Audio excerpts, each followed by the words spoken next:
good afternoon all. Happy Friday.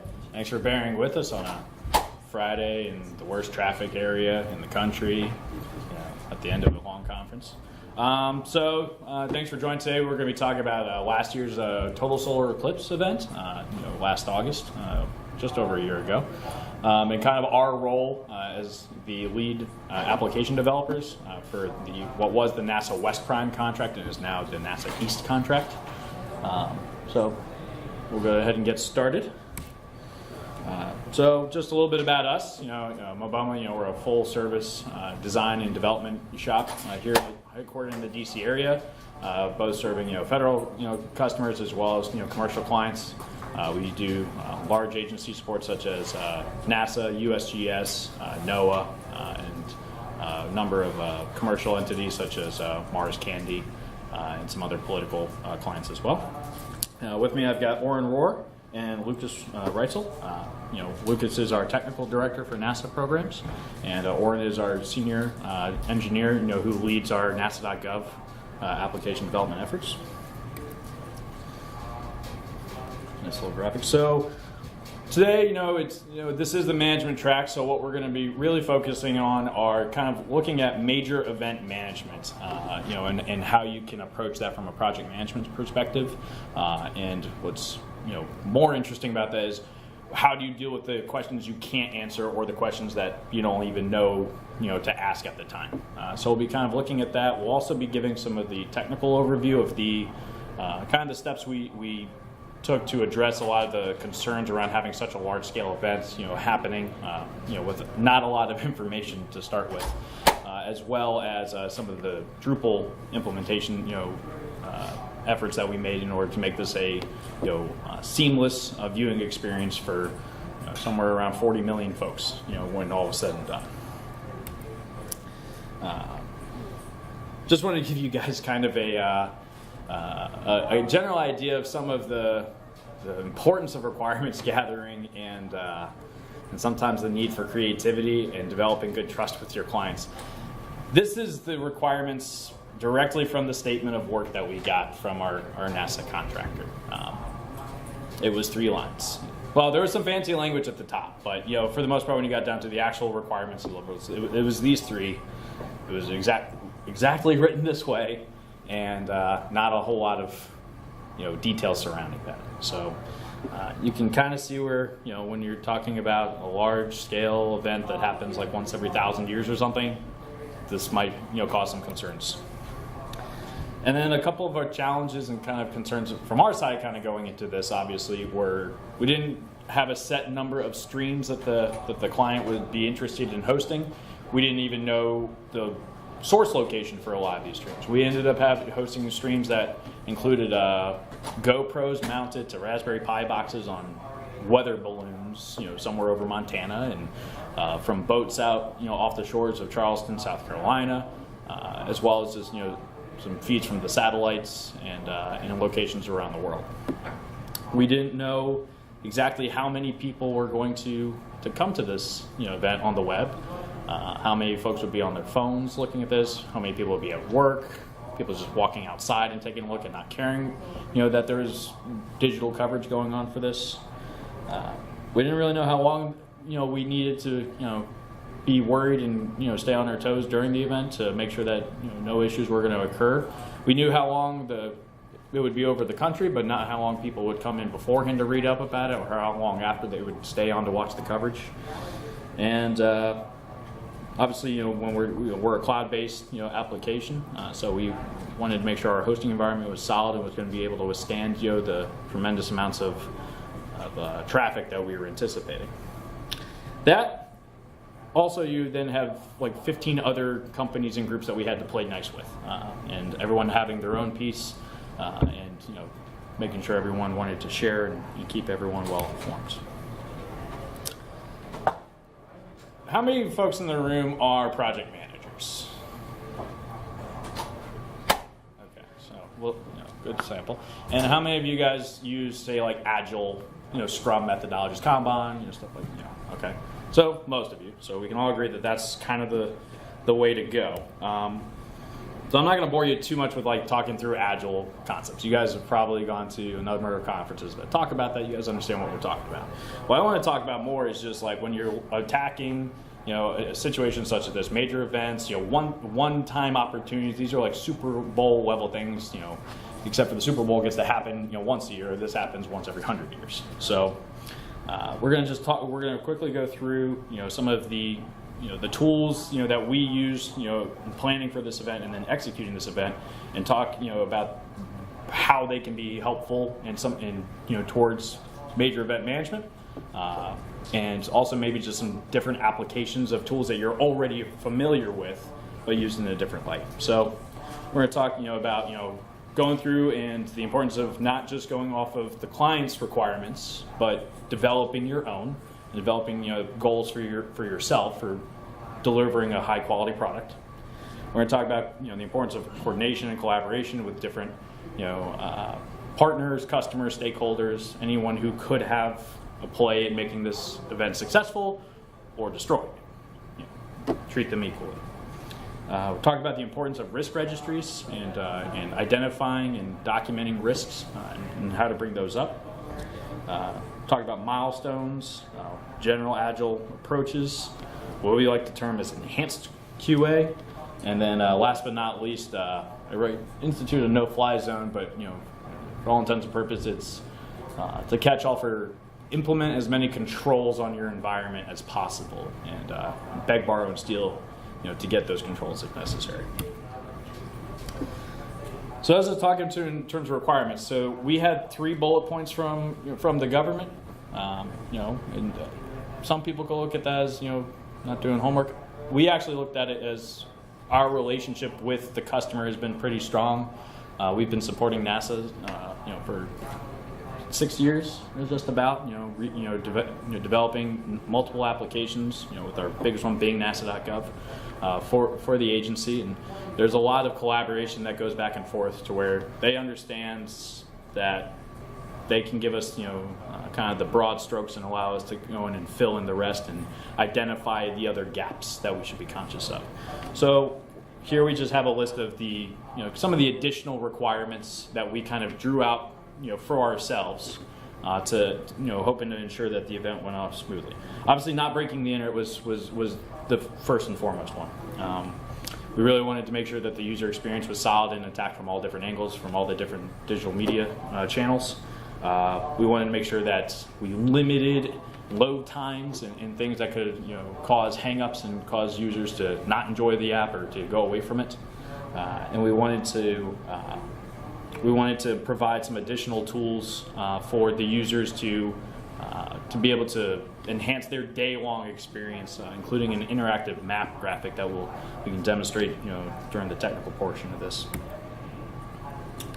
So communication collaboration within the team. So obviously NASA, as a client, was easy to say, but it's really 5 different agency offices at NASA, including the Office of Communication, the Office of the CIO, Public Affairs, the Science Mission Directorate, as well as their social media and photography divisions, as well as and NASA TV. So a lot of those came into play.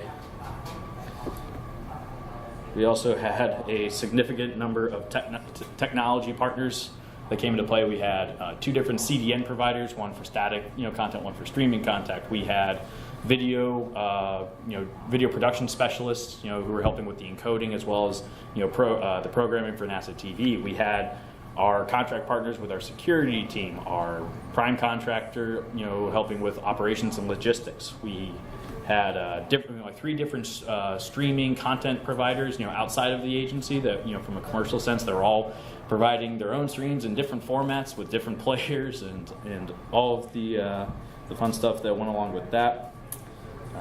And then obviously, using the Amazon services, within their cloud.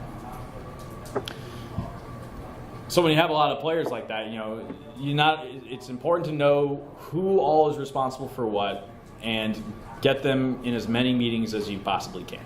Even if you're bored out of your mind because your stuff isn't coming up until 2 weeks before the event, or your stuff is already completed and shipped, it's important to have representatives in each of the meetings as possible, take notes, listen, and just be aware. You never know when someone is going to mention something that could have potential implications on what you and your team could be facing on that day.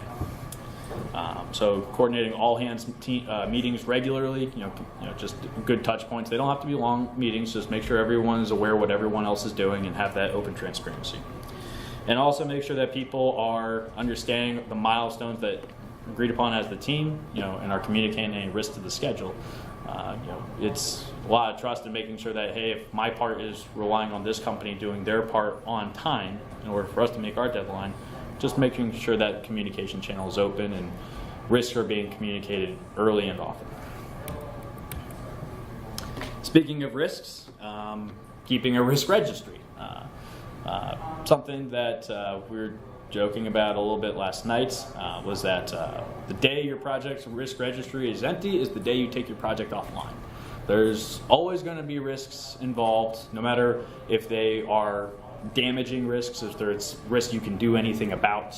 But it's great to be conscious of. The above is just kind of a sampling of some of the risks that we were tracking throughout the project, and it's fairly straightforward to maintain, and it just calls out the high issues and identifying potential mitigation strategies and assigning ownership to who should be handling that risk. There are times that you're not going to, there's going to be a risk that stays on this board all the time, and at the time, for example, in this situation, the risk right at the top for unknown visitors, we had no idea how many people would be coming. We didn't know how long they would want to stay. We didn't know if they were going to be that guy who goes in, opens the video, walks away to walk their dog, and then it just sits on the streaming page for 20 minutes. And we had no idea, and we never would know, up until the day it actually happened. So it's okay to have things on the registry, but make sure you're using this kind of tool early and often. Bring it up in meetings, have it be the first topic of the meeting to go through that, and just make sure that it's being tracked, it's understood, and that everyone is aware that these things can happen. It's also great for dealing with client relations. If you're your government customer, if you're communicating this and they understand and can expect something for that to happen. In the event that something could go wrong and does go wrong on game day, they're maybe not as mad at you. So, which is nice for us all. Milestones, pretty straightforward, when we're talking about, but like I said, everything really kind of goes back to communication and risk management. As we're setting our milestones, and communicating those dates and what the expected output, and deliverables of each one are, so that your teammates can be making their, plans according to that. And again, communicating any risks to those milestones not being fulfilled on time. So that people can plan for that as well. Agile, as I've already said, and as most of you have already indicated, we are all very aware of Agile, so it's always nice to just stick with what you know in those Agile principles. Stick with your daily scrums, stick with your weekly customer meetings, your demos. Make sure to get working pieces of the product in their hands as early as possible, because inevitably they're going to change their minds.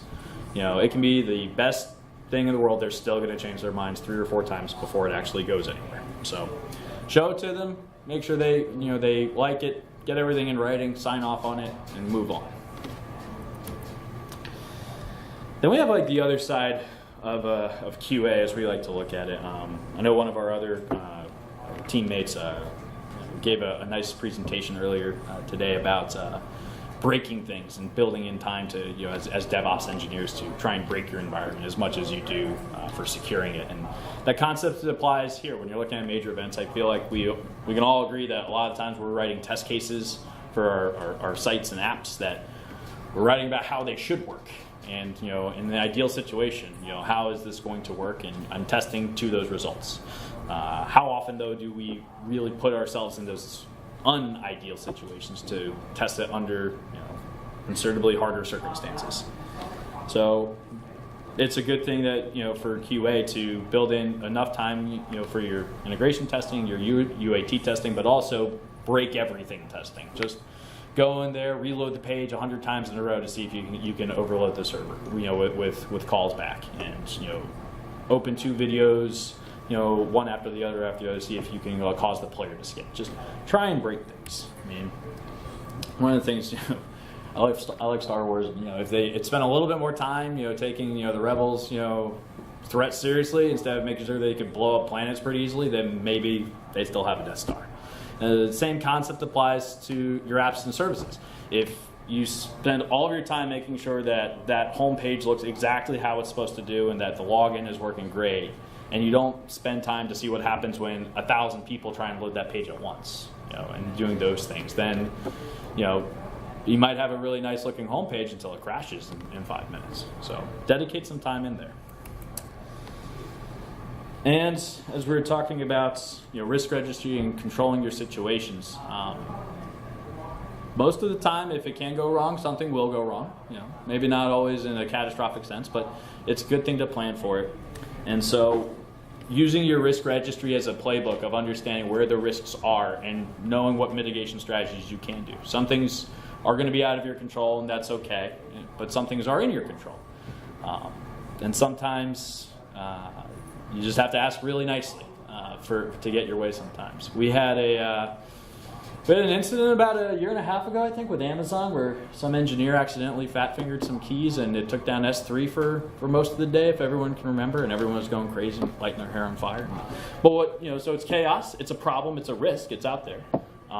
That hey, S3 can go down and causes everyone's sites to go down as well. But what we look at that as a past event, and looking at the risk registry where you say, hey, Amazon could go down. Well, that's true. So what can we do with Amazon to kind of help mitigate stuff? We circle back and remember S3 going down and how it took one engineer's two-thumbing something to cause everything to go down. So we asked Amazon nicely, can you guys not do anything for a couple days before the event and a little bit and during the event day? And they turned off all development on S3. No changes to S3 development were being pushed 2 days prior to the event and during the event. So sometimes chaos and bad things happening can be food for thought for future work, and sometimes you just have to collaborate with your partners to try and control things as best you can. Amazon still could have gone down that day, but one less thing that we didn't have to worry about is we knew it wasn't going to be some engineer in Reston causing issues with S3. And I was saying with chaos, sometimes embrace it. Look at you're gonna get problems. Things are not gonna always go your way. We did have an issue that morning, about 5 hours before the event started, where we just noticed that some logs didn't rotate off of a caching server, and we hopped in. We saw it, hopped in, knew what to do, fixed it, and all before anyone really noticed, that there was going to be an issue. So. Sometimes they can be helpful. Obviously, you're taking your past mistakes and building on top of them to further secure your environment. And not all chaos is bad. Sometimes it's good to introduce some chaos into your environment, preferably before the event, to keep testing and make sure that you hit all of your bases before it's showtime. So we're going to transition now a little bit into kind of showing how a lot of these considerations and tools that we use during the planning and management of the project, kind of played into some of our decisions, kind of going through. And I think one of the first curveball / chaos incidents that we had was involving decisions to institute Elasticsearch in our environment, which we had proposed to the client, several months prior, as a potential way of just general performance management and enhancements. And it sat on someone's desk for a couple months, and then they decided to sign it about 10 weeks before the event actually occurred. And I think we were given about 20 days to get it all in. So that was an instance of chaos being introduced into our environment at a very critical time. So I'm going to transition to Lucas, who's going to talk a little bit about that. Thanks, Austin. So I'll talk more on Elasticsearch here in a minute, but kind of going to go over what NASA.gov looks like as an architecture and kind of what we did to minimize our exposure. So NASA.gov is Drupal plus Ember as a headless front end, and that is what makes up NASA.gov. And this really allowed us to always keep scalability as an option of not necessarily having to have Drupal scale in the same way we scale our front end with Ember, and allowed us to keep the front end of our website as static and immovable and reproducible as possible. When coming into a big event or going into any size event, the biggest thing is to know yourself, to know what is my exposure, what's my risk. And in our case, what we did is we looked at every endpoint, every possible place that could go wrong. You know, where are your images loaded from, your JavaScript, and do you have ads that need to be that are crucial, or video feeds? Every single one of those places are places where things can go wrong, and what we want to do is test each one of them and test and categorize those into, you know, what's absolutely critical and what's not. And if things aren't critical, then maybe you should think about, for this specific event, either just turning it off, or in our case, we knew that everyone was going to be going to a very specific page. And so we wanted to eliminate as much risk as possible on that page. And so we disabled quite a few third-party services on that page, so it wasn't, you know, maybe bringing up forms to query people about certain topics.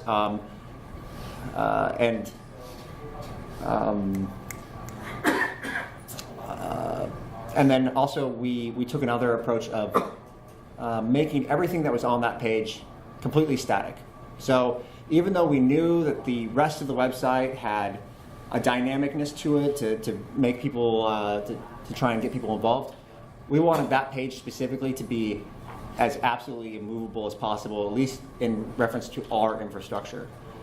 And this allowed us to minimize our amount of risk for this specific page. So I'm going to go talk show a little bit about the infrastructure. So this is our infrastructure before the event. There's a lot to it, but really it's a CDN in front of what's mostly a static site hosted in S3, but there's some dynamic queries that have to go back to our actual Drupal site that builds up what the content is supposed to look like. Mainly just a list of content that then it gets that static content from S3. This querying meant that Drupal did need to be online all the time, and it needed to be available, and if it wasn't, then our website was not going to display its content properly. When we did change our event page to be static, that did mean that if Drupal did go offline, our event would still go off without a hitch as far as the main the main page. But we knew that there was going to be some subset of people that were going to start navigating away from the event and try to browse the content. I mean, we have many editors that put fantastic content on NASA.gov. There's lots of great pictures. So we knew people were going to be navigating around, and we wanted to make sure that content was always available. So we wanted to make this querying of this content significantly more reliable and more scalable. And as such, we implemented Elasticsearch. And in doing so, this is what our infrastructure changed to. It really took the load balancer in the middle, and we just split it off. We already had our first API, and we just made a second API that went over to Elasticsearch. So the infrastructure change for us was not a huge, wasn't actually a huge change. This was pretty easy. In AWS, we were able to just launch up an Elasticsearch cluster. The real work was in our application, our front-end application, changing over code to work with this new infrastructure. But this had a huge impact. So once we did this switchover, we saw immense reductions in CPU usage on our feeds. Almost all of our statistics dropped by 50, 60%. It was just, we became very over provisioned in our EC2 or our overall AWS infrastructure, and even though we didn't downsize any of our infrastructure before the event, we knew that we then had more room to grow if in case we needed it. And after the event happened, we could reduce our infrastructure costs and actually have this be a cost savings to the customer. So just to kind of show what, when we switched over to Elasticsearch, this is what happened to our database. Is we ended up going, you can actually see the daily ripples of people coming to the site and coming off the site, and it just disappeared. Everything's just gone. And this basically holds true. It doesn't matter. Even during the event, the Eclipse event, this was pretty much true. We did not see a significant increase in traffic due to that, thanks to the pre-planning. So what can you do besides doing alterations to your infrastructure? There's some really simple things that you can hit up that affect all sites, which is, what are the caching control headers that are on your content, and how can those help you? And how high can you set them reasonably? You want to try and get your static content to be, maybe as close to infinite if you can. Drupal has some pretty great caching key headers that allow you to do that. That's certainly something that your developers should look into. But that's going to be a conversation with your customer as well. Is how reasonably high can we set it? Can we set it higher just for this event? Is there certain requirements that allow us to do that? Because the higher you can set it, the less load there's going to be on your servers and less risk. So yeah. Okay, so we made a change. How do we know it's actually had a good impact? So we want to test it. What we did is we took a product called Locust, which is a Python open source tool, and we made 2 large instances of this, and we started pounding our site. And we did this before and after we made our Elasticsearch change, and we had a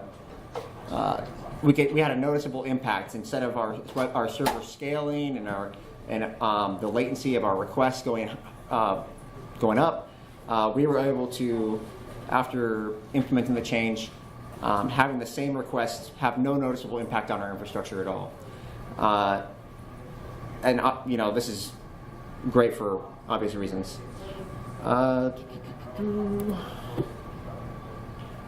Okay, and so then once we had our results and we felt confident that we had made the best improvements, or we had put forth our best effort, but we still wanted to be validated by a third-party source. We think we do testing pretty well, but that's just part of what we do, and we wanted to reach out to somebody who that's all they do. And so we reached out to webperformance.com as a trusted partner of ours, and we had them really take their test to the max.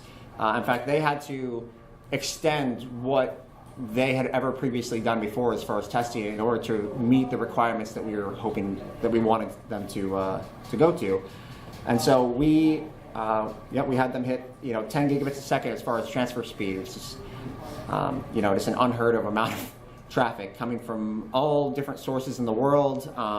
It's a global test at global scale. And the outcome of this test reinforced our findings that for the pages that we were trying to make sure were always going to be live, we knew that they would be, and the pages that wouldn't, that the pages that were more dynamic would have minimal impact when hit with this number of requests.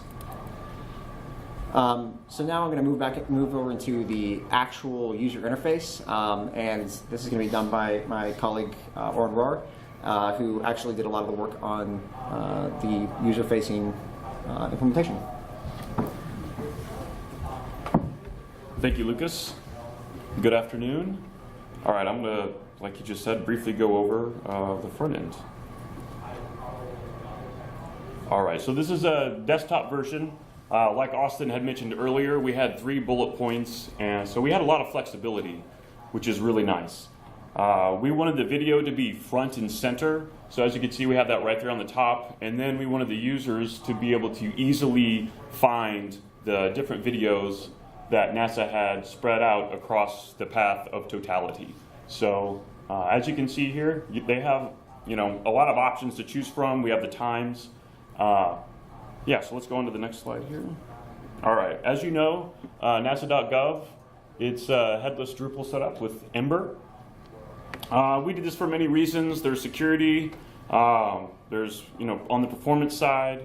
One of them is flexibility of developers. We have front end, back end. With the decoupled system, we also have an easy, clear path to go to Drupal 8. All right, so this page, we wanted to make as static as possible, but we also wanted the content editors to be able to easily add the different streams. So on the Drupal side, we're using panels and we're using Panelizer. So as you can see here, they can add as many streams as they want to. And that was one of the things, we had no idea how many they were actually going to add. So that was a small hurdle. We created a custom module in Drupal so that they could go in and fill out the necessary fields for each stream. One of the things that we wanted to focus on was we wanted to be responsive. We also wanted mobile users to have a great experience. So as you can see here on the mobile screenshot, it's just the lists of streams, and then when you click on each stream, instead of having the user scroll up to the top, we have it to where the video would just like pop right down below. Another one of the hurdles is we had three different streams, essentially basically 3 different players. So we basically had to hot swap the streams, if you will, because we had to make sure that we were loading the correct player and that it was a seamless change as the users would click on the different videos. All right.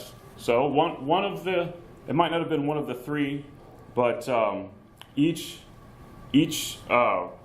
video that we used, or each stream, sorry, was an Ember component. And one of the nice things about Ember is with components is they're like little islands that you can reuse over and over again on the page. So that made it really easy. Really the only thing was just ensuring that we had the proper player associated with our Ember component. All right. So this was the map that NASA gave us. They said, we want the video, we want the stream list, we want the users to be able to click on the stream, and we want you to show, where the videos are, in the path of totality, but this is the map they gave us. So this is what we had to work with, and we thought we could do better. So here's a nice screenshot of what the actual map looked like. We had one of our developers, he made this whole map interactive. So what's really nice is if you hover over one of the streams on the left there, it will highlight, as you can see there on the East Coast, it'll highlight it in red where that stream is located. The map is interactive, so when you press play on the map, it will basically show where the path of totality is, so you can easily determine like where you're at and what part of the totality that you will be in. You can also fast forward the map if you wanted to, speed it up, if you will. Yeah. And I got a quick demo right here. If I can. It's not playing.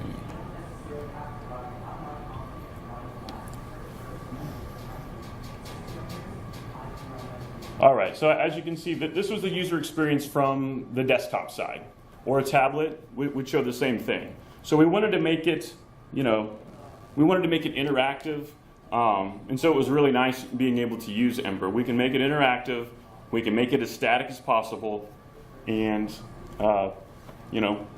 make it perform, smoothly. All right. So how did it go? Let's see here. We had a peak of 2.1 million users, concurrent viewers at the same time. We had over 40 million users on the site overall. We had 50 million overall on NASA.gov. So like what Lucas was saying, we had users go directly to our page, but then we also had 50 million overall, which means obviously quite a few users browsed around the site, looking at other videos and looking at other images and whatnot. We had 90 million page views on NASA.gov. Let's see. This is all in the 6 hours of coverage. So this was just really. Yeah, this was just in the 6-hour window. This is one of our great flashy stats here. Is those other spikes, as you can see, were other events in the past that NASA had. The largest one prior to this was the supermoon, as you can see over there on your left there. And then we set a record for NASA.gov, and we set a record for all government sites, as you can see, just a small little spike there. But so it was impressive. We were very satisfied. Austin did a great job of basically getting all the players, all the stakeholders together, and it went off without a hitch. No S3 problems, nothing. It was.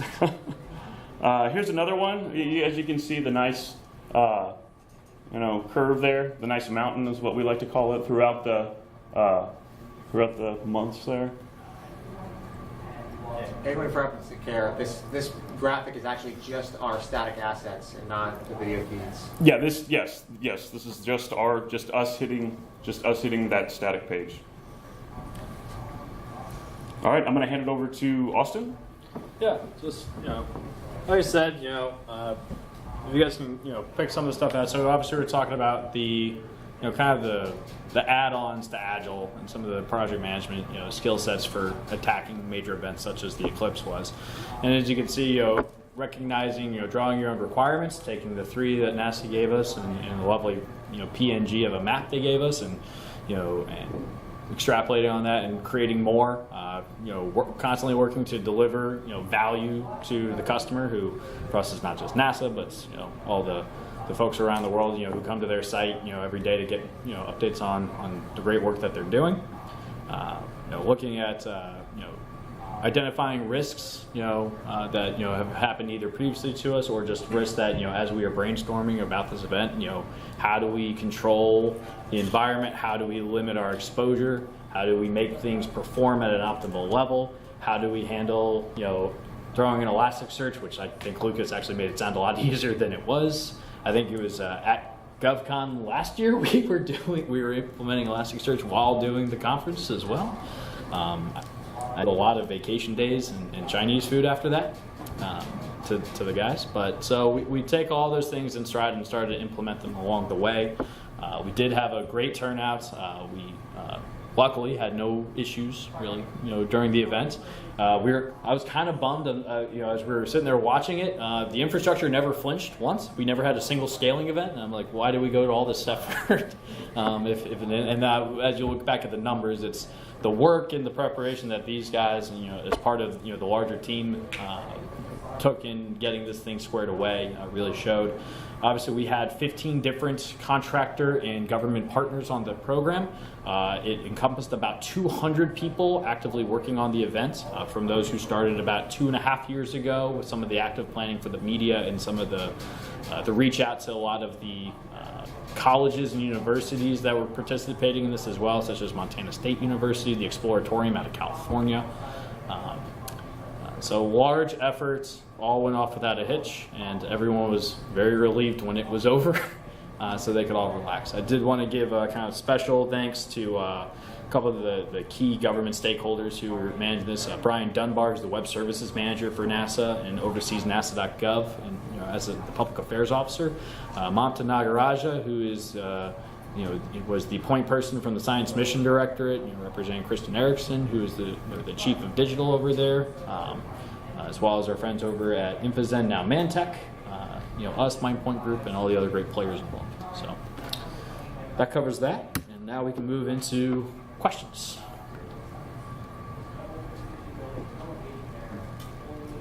Yeah. Does NASA still have the same infrastructure to see all the benefits to it? Or is Absolutely, yes. Still have the Elasticsearch. One of the things that we had to do in terms of, we talk about like mitigating risk and looking for that, is we loaded not everything into Elasticsearch in our first go around. That's where you saw like the 2 separate APIs and stuff coming through. So that's something that we started off, saw the benefits, and we've been safely doing it over time. Taking pieces at a time into monthly release cycles to get everything over. But yeah, tremendous benefits. It's like obviously the reduced bandwidth, and CPU usage allows us to save the customer money, which as contractors means that I may get more money to play with on other things if they have more money to spend. And it's kind of redefined some of our strategy with other applications we work on throughout the agency. Just to add to that, ever since we implemented Elasticsearch and since the Eclipse, we've never scaled past 2 EC2 instances. We've always kept the same 2. So Yeah. pretty impressive. We've never gone above 2 as we have before in the past with other live events. Yeah, I mean, I know a couple slides back when we were looking at like the exoplanet event. I remember was in February of last year. That had 6 scaling events in the one evening. So, 6 events for only a couple million folks total came into that one. And our event, had no scaling events, and we continue not to see any. So we continue to enjoy that. Cost savings for all. Thanks. Other questions?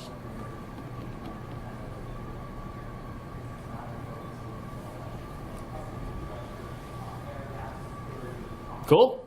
Well, thanks everyone for coming. Let's just throw up our information up here. If you guys have kind of any questions or other kind of case studies coming up, please let us know, and we'd be happy to talk. We'll stay down here for a little bit if you guys have any additional questions. And for NASA news and knowledge, just FYI, some giant metal thing will be visible to our cameras on New Year's Eve. I was told that the day after the eclipse. I was told, hey, you're going to have to work New Year's Eve next year because we're going to catch some giant metal thing floating out in space for the first time. It's like, okay. So tune in if you guys aren't doing anything else on December 31st. So, thanks, everyone. Have a great rest of your conference.